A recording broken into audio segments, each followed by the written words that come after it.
Y tenemos, además de esta era pandémica en la que debemos estar aislados y las calles desiertas, un mundo que viene hacia nosotros aparentemente. Un mundo natural que vuelve a ocupar espacios que el hombre había ocupado primero, pero que eran de ellos aparentemente.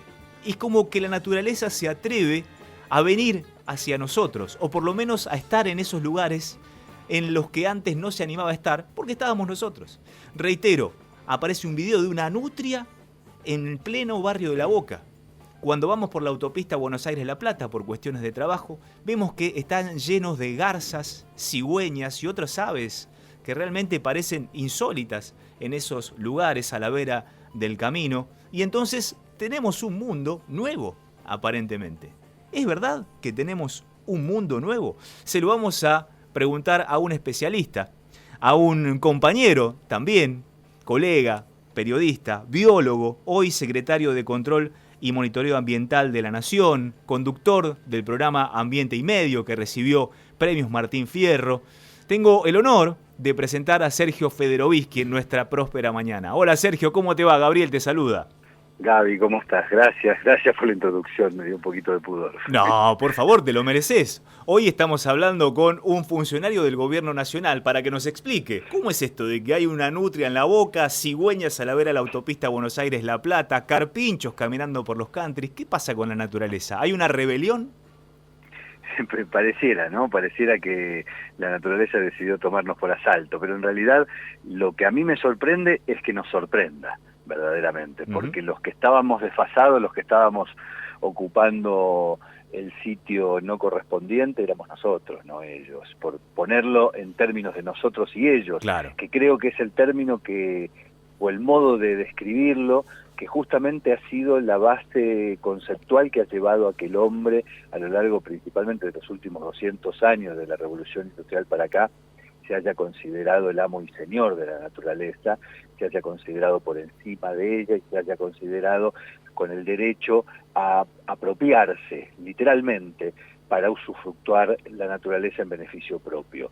Y lo dijo Engels hace 150 años, cuidado cuando vayamos contra la naturaleza, porque seguramente la naturaleza se tomará revancha.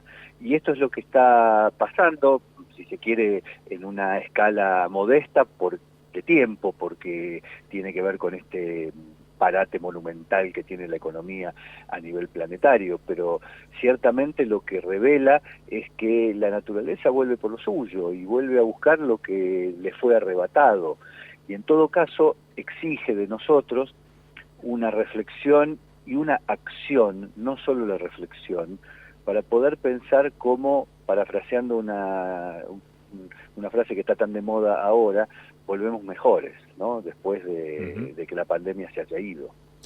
Desde aquí estoy viendo la petroquímica General Mosconi, desde aquí, desde el piso 18 de nuestra radio, de nuestro edificio, la estoy viendo echando humo todavía, ¿no? El parate económico existe, pero como vos decías, cuando se comience a reactivar, ¿aprenderemos a convivir y no ser más nosotros y ellos y seamos un todos o no? ¿Creés vos que va a haber unos cambios de hábito más grandes que lo de lavarlo las manos todos los días? El otro día leía una nota de un escritor español que yo admiro mucho, que es Javier Marías, y en el fárrago del optimismo de la voluntad, que hoy, como diría Gramsci, que hoy tiñe todos los medios de comunicación, Javier Marías decía, disculpen, pero yo soy pesimista. Y soy pesimista de la razón, también como decía Gramsci. La idea de que necesariamente nos vamos a volver buenos por la pandemia, así como creo que no va a operar de modo obligatorio en lo que tiene que ver con la solidaridad, el respeto por el otro, etcétera, tampoco me parece que de manera automática vaya a funcionar en lo que está relacionado con la naturaleza. Es más, yo creo que es muy probable, como ocurrió a la salida de la crisis de Lehman Brothers en el año 2008, que por el contrario, con la urgencia de recuperar el tiempo económico perdido, se justifique todo. Porque hay que volver a producir, porque hay que recuperar el PBI, porque hay que recuperar empleo, salario, etcétera, etcétera, cosas que son todas absolutamente legítimas desde ya y necesarias, indispensables para nuestro bienestar, pero me da la sensación de que en ese altar es muy probable que se sacrifique la posibilidad de tener otro vínculo con la naturaleza, excepto que, como yo siempre señalo, haya estados que hoy estén mirando hacia adelante y que determinen algunas acciones que necesariamente tienen que ser diferentes. Si queremos que esta nutria o este ciervo en el Tigre no dejen de ser, simplemente anécdotas pintorescas que nos queden de cuando tuvimos la pandemia. Estamos hablando con Sergio Federovisky, secretario de Control y Monitoreo Ambiental de la Nación. Sergio, te saco un poquitito de este tema de la venganza de la naturaleza y te pregunto por lo estrictamente coyuntural. ¿Cómo se está trabajando con los residuos patógenos en los hospitales, en las clínicas, en aquellos lugares en donde se sabe efectivamente que circula el COVID-19? Nosotros, como Ministerio de Ambiente y Desarrollo Sostenible de la Nación, y particularmente la Secretaría que yo conduzco, somos la autoridad de aplicación de la ley que regula las actividades vinculadas con residuos peligrosos y residuos patogénicos, y principalmente el tránsito de esos residuos a lo largo del país, de las distintas jurisdicciones. Estamos trabajando muy fuerte y tenemos un plan que creo que apunta a la prevención de manera, imagino yo, bastante exitosa, aunque me cuesta decir la palabra exitoso en este contexto, porque lo que tememos es que se produzca una situación de desborde parecida a la que se produjo en España, si es que la pandemia llega a un pico alto en la Argentina. Para que te des una idea, en España, en solamente 15 días del mes de marzo, que fueron los más brutales del coronavirus, se produjo la misma cantidad de residuos patogénicos que en todo el año 2019. Y lamentablemente no hay sistema que esté diseñado para eso. Los sistemas están diseñados para la normalidad habitualmente. Nosotros hoy tenemos un relevamiento hecho con todas las provincias, convocamos un comité de crisis desde la secretaría que yo conduzco. Ese comité de crisis ha hecho un trabajo muy exhaustivo para saber en qué situación estamos hoy y podemos decir que todavía tenemos aproximadamente un 50% de capacidad ociosa, quiere decir que podríamos duplicar sin ningún problema la cantidad de residuos patogénicos que se producen diariamente, pero además tomamos otras medidas. Cerramos hoy un acuerdo con la Cámara de Empresas de Tratadores de Residuos Peligrosos y Patogénicos que se está firmando el día lunes, lo está firmando el ministro Cabandier. Y en ese acuerdo lo que hacemos es liberar espacios de tratamiento de residuos peligrosos de origen industrial, que como bien sabemos la industria hoy está en una actividad muy baja, para ser destinados a residuos patogénicos en el caso de que fuera necesario.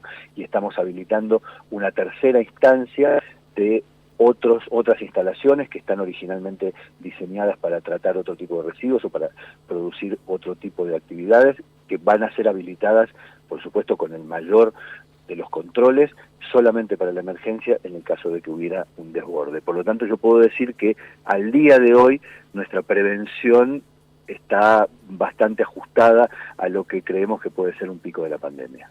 Si bien, Sergio, los restaurantes y otros comercios gastronómicos no están trabajando y por supuesto baja el gran nivel o la gran cantidad de residuos que ellos generan, se justamente generan por otra parte los residuos hogareños en muchísima mayor cantidad. Vemos los cestos copados y colmados día tras día en las puertas de las casas, los edificios. Se está trabajando a destajo desde el punto de vista de la sanidad en la recolección de residuos y cómo están los centros de acopio, de reciclaje en este sentido.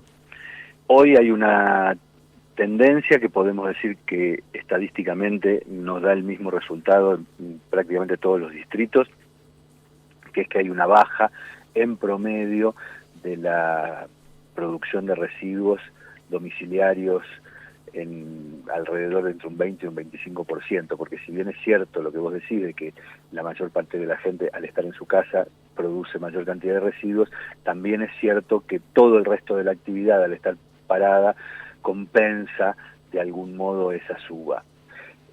También es verdad que nosotros hemos sugerido que para que no hubiese circulación potencial del virus en los residuos, en la medida de lo posible, el reciclaje por llamarlo de alguna manera, el reciclaje callejero esté sumamente restringido, que no haya en la medida de lo posible, y estamos cerrando, ayer a la noche estuvimos trabajando hasta tarde con el gobierno de la Ciudad de Buenos Aires para habilitar una modalidad de reciclaje con las cooperativas de cartoneros de la Ciudad de Buenos Aires a partir del día lunes, que va a consistir en que las cooperativas van a poder dirigirse a los grandes generadores de residuos, supermercados, grandes cadenas de farmacias, etcétera, a retirar residuos potencialmente reciclables que previamente hayan sido separados por esos grandes generadores.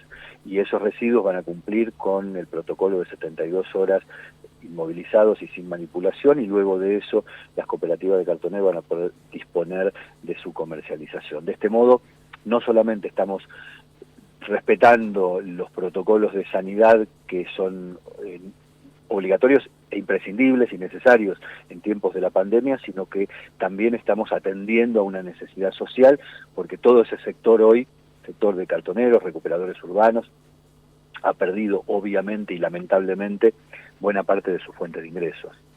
Te puedo hacer preguntas que nos hacen algunos oyentes que están aprovechando la entrevista. Saben que estamos con un funcionario nacional de medio ambiente, residuos y demás, y nos pregunta, por ejemplo, Carlos, ¿qué hago con las pilas? ¿Dónde las tiro? Esto es un dilema que viene desde años a Sergio, pero te aprovecho y te traslado la pregunta. Si estamos hablando de pilas, de las llamadas comunes, de las pilas de radio, por decirlo de alguna manera gráfica, de las pilas históricas, esas pilas no tienen ningún problema porque esas pilas hoy se fabrican sin algunos metales pesados, principalmente mercurio, que eran los más dañinos y los que obligaban a dejarlas fuera del circuito de la basura convencional. Por lo tanto, hoy esas pilas pueden ir sin ningún tipo de problema a una bolsa de basura y de ahí a un relleno sanitario. No generan un problema. No tenemos que envolverlas en papel de diario, como decía antes. Nada de eso. Esas pilas, las pilas cilíndricas, históricas, que se usaban cuando yo era chico en una radio, esas pilas no tienen ningún problema. Estoy hablando de las pilas que van, no sé, en el control remoto del televisor, por decirlo de algún modo. Lo que sí generan problemas y tienen que tener un tratamiento distinto son las baterías. La batería de celulares, la batería botón, la batería de los relojes. Esas sí tienen que tener un tratamiento distinto porque esas contienen metales pesados. La recomendación siempre respecto de esas es que se las conserve en la medida de lo posible y luego se las lleve a algún sitio que la municipalidad, porque esta es una competencia municipal, debe disponer para llevárselo. En la Ciudad de Buenos Aires esto de alguna manera existe, sé que en algunas ciudades de la provincia de Buenos Aires también, y esos residuos, esas pilas, luego son dispuestas en un relleno de seguridad o muchas veces exportadas para ser recicladas en algún otro lugar del mundo, porque en la Argentina no existe el mecanismo de reciclaje, el mecanismo tecnológico de reciclaje de esas baterías. Así que esa es la recomendación general que hay sobre las pilas y baterías. Al tacho, las pilas sí, las baterías del celular no. Otra pregunta de Marcelo. Nos dice, ¿por qué hay tantas mariposas? Me pregunta él. Como que ven más mariposas en el ambiente. Sí, claro. ¿Será por la no contaminación del aire que hay? Porque hay menos autos. Sin dudas. Es uno de los efectos más rápidos que aparece. La mariposa es una maravilla de la naturaleza verdaderamente, y es un ser que tiene una altísima fragilidad y al mismo tiempo una altísima resiliencia. Es muy curioso. Y escapa de los lugares que le son adversos muy rápidamente. Por eso, así como cuando yo era chico, yo tengo ya 57 años, por lo tanto tengo recuerdos de hace 50 años, en la Ciudad de Buenos Aires había muchas mariposas, en los últimos 20, 30 años han desaparecido por completo. Y efectivamente han reaparecido en los últimos días y sin ningún tipo de dudas tiene que ver con la calidad del aire que estamos respirando en las ciudades en las últimas semanas. No hay ninguna duda respecto de eso.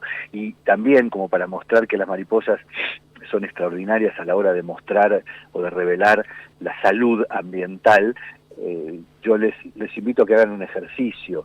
Si pueden, aquellos que tengan jardines o lugares donde puedan poner muchas plantas, pongan plantas nativas, no pongan plantas exóticas. Plantas nativas son aquellas que son propias del lugar, en este caso del Río de la Plata. ¿Y cuáles serían, por ejemplo? Plantas nativas, Por ejemplo, la retama, por ejemplo, una hortensia,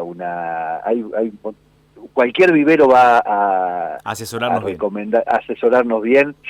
Pongan plantas nativas y van a ver cómo rápidamente las mariposas vuelven. Es un ejercicio muy interesante de cómo la mariposa nos está revelando la salud ambiental del planeta, y en estos días es un gran indicador de eso. En el Jardín Botánico, cuando uno lo recorre en la ciudad de Buenos Aires, hay un espacio donde dice Jardín de Mariposas. Seguramente tiene que ver con la flora que hay ahí en ese espacio, a la que van las mariposas automáticamente. Esto que estoy contando lo aprendí ahí, efectivamente. La mujer que administra ese espacio de las mariposas en el Jardín Botánico de la Ciudad de Buenos Aires, en una nota que fuimos a hacer para el programa Ambiente y Medio, nos contó cómo ese lugar se llena de mariposas, a pesar de estar en un contexto adverso, porque está en el centro de la Ciudad de Buenos Aires, con colectivos, edificios, gente, etcétera, etcétera, porque las mariposas se ven atraídas por especies nativas, no por especies exóticas traídas de otro lugar, y eso hace que las mariposas vayan automáticamente a libar a ese ámbito. Y eso es lo que está pasando en los jardines de nuestras casas en estos días. Hay que aspirar hondo entre el barbijo, si podemos salir a la calle, entonces, Sergio, porque el aire está un poquitito más limpio que hace 2 meses atrás, por ejemplo. Sin duda, todos los indicadores así lo muestran, en todos los centros de toma de muestras en el área metropolitana de Buenos Aires, por ejemplo, están señalando que indudablemente la calidad del aire es mejor, sí, claramente.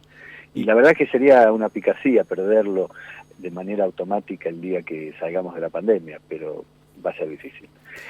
Por ejemplo, todos sabemos que una de las cosas obvias que afectan a la calidad del aire es el tránsito, la cantidad de autos, de colectivos, etcétera.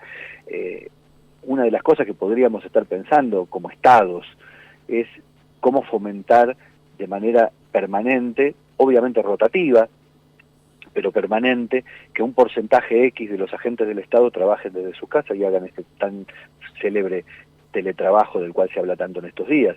Y es perfectamente posible que esto ocurra. Y si nosotros logramos que, por decir una cifra al azar, que el 30% de los agentes del Estado en todos sus niveles, nacional, municipal, provincial, no vayan a trabajar y lo hagan desde sus casas, vamos a estar reduciendo en un 30% la huella de carbono, la cantidad de autos, la incidencia de los colectivos, vamos a estar reduciendo fuertemente la contaminación. Esta es una de las medidas que podrían tomarse perfectamente. Sergio Federovisky, secretario de Control y Monitoreo Ambiental de la Nación. Hablamos de la calidad de aire. Bueno, le diste mucha calidad a nuestro aire aquí en Próspera Mañana. Gracias, Gaby. Muchísimas gracias por llamarme. Un abrazo muy grande.